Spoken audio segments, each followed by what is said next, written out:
नमस्कार साथियों, मैं आपका साथी जीवन कुमार। आज अपने जेके न्यूज़ चैनल से जुड़े हैं देवीलाल जी और दापू देवी, जिन्हें हाल ही अपने देश के यशस्वी प्रधानमंत्री नरेंद्र भाई मोदी के द्वारा आमंत्रित किया गया था 15 अगस्त पर। तो अपन इनसे जानेंगे कि क्या इनकी जर्नी रही शुरू से, और यह इतने छोटे से गांव, एक झाक गांव से और दिल्ली से बुलावा आना बहुत ही गर्व की बात है अपने लिए और अपने आसपास के क्षेत्र के लिए। और इनसे पूरी इनकी जो जर्नी है वो जर्नी के बारे में अपन बातचीत करेंगे। सबसे पहले तो आपको बहुत बहुत बधाई और नमस्कार। बहुत सारा धन्यवाद आपका। मैं बताऊँ आपको कि शुरुआत में एक सामाजिक संस्था के साथ साथ में शैक्षणिक संस्थान का संचालन कर रहा था, पहले डिग्री कॉलेज और प्राइवेट स्कूल। कोरोना कालखंड एक ऐसा समय था जब हमारे सामने सारी विकट परिस्थितियाँ थी और उस दरमियान हम लोग जब देख रहे थे कि सारा संसार है, पूरा विश्व है, वो सारा जीवन बचाने की तरफ लगे हुए थे। तो जब सारे लोग ये एक जीवन बचाने की तरफ देख रहे थे, उसमें भी जाकर के मेडिसिनल प्लांट, विशेष तौर से औषधियों का जो उपयोग है वो किया जा रहा है, उसकी कितनी महत्वता है, ये चीज़ें जब हमने नज़दीक से देखी और हम अब जब अपने घरों में बैठे बैठे जब यूट्यूब या अन्य जो सोशल मीडिया के माध्यम से जब देख रहे थे कि ये एक महत्वी जो कह सकते हैं कि कार्य करने में काम आ रही है उस समय, तो उसको लेकर के हमारे मन में विचार आया कि हम लोग भी कहीं ना कहीं है वो मेडिसिनल प्लांट्स को अपनाएं। तो हमने ट्रायल तौर पे अपने यहाँ पर तुलसी के हैं और गिलोय हैं, उसके अलावा कुछ गूगल्स के प्लांट्स हैं, इस टाइप से डालने की शुरुआत करी।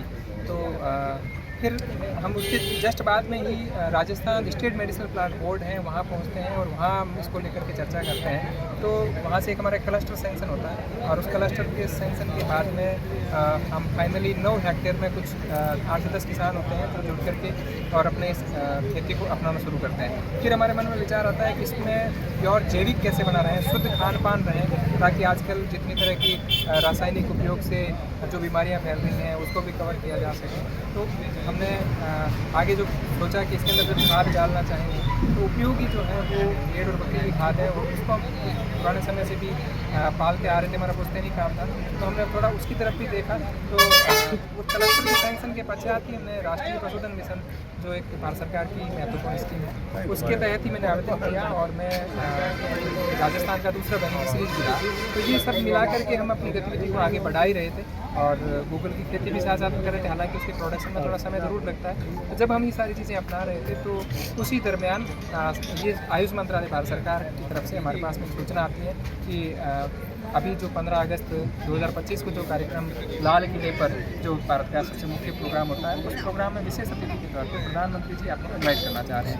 तो हमें एक बार तो ऐसा विश्वास सा भी नहीं हो रहा था कि प्रधानमंत्री जी और हम तक ऐसा संभव सा नहीं लग रहा था, लेकिन यकीनन उन्होंने जब हमें ईमेल के थ्रू जब पत्र भेजे और वहाँ के जो पास भेजे जहाँ लाल किले के अंदर एंट्री के लिए गृह विभाग के मंत्रालय के, तो उसके बाद में जाकर के हम लोग उन्होंने फ्लाइट की टिकटें भी करवाई, यानी कि हवाई जहाज़ में आना जाना सारी चीज़ें, वहाँ रहने की सारी व्यवस्थाएँ हैं वो भारत सरकार ने ही करी। तो उसके बाद में जाकर के हमारा 5 दिन का वहाँ सफ़र रहा। उस 5 दिन में वहाँ अन्य विभिन्न स्थानों पर भ्रमण का भी रहा और उसके साथ साथ में इस प्रोग्राम को लेकर के विशेष तौर से जो हमने शायद जीवन में कभी कल्पना भी नहीं करी थी कि हम लाल किले पर विशेष अतिथि के तौर पे प्रधानमंत्री जी के द्वारा कभी कोई बुलावा आएगा या इस टाइप से, तो ये हमारे लिए अविस्मरणीय पल था। और आप अपने इधर क्षेत्र के जो युवा है उनको ये पशुपालक और इस खेती के बारे में क्या कहना चाहते हैं? मेरा निवेदन सबसे ये है कि हमें शिक्षा बहुत ज़रूरी है और शिक्षा के साथ में जुड़े रहने के साथ साथ ही हमें अपनी व्यावसायिक शिक्षा को भी बढ़ावा देना है। और व्यावसायिक शिक्षा में विशेष तौर से कृषि और पशुपालन को लेकर के भविष्य बहुत उज्ज्वल है और इसकी तरफ हमें संकोच करने की भी आवश्यकता नहीं है कि कोई बताने में कि हाँ मैं बकरी पाल रहा हूँ या ये मैं कैसे कह दूँ या कोई संकोच करेगा या इस टाइप, तो इनकी तरफ हमें जाने की आवश्यकता नहीं है। हमें निश्चित तौर पे अच्छा सा काम इसको अगर हम अपनाना चाहेंगे तो अच्छे से सफल हो पाएंगे। ये देवीलाल जी और ये इनकी धर्मपत्नी दापू देवी जी, ये भी इनके साथ साथ बुलावा आया था और ये भी वहाँ पर दिल्ली पहुँचे थे। तो ये अपने क्षेत्र के लिए बहुत ही गर्व की बात है। एक बार पुनः इन दोनों को बहुत बहुत धन्यवाद।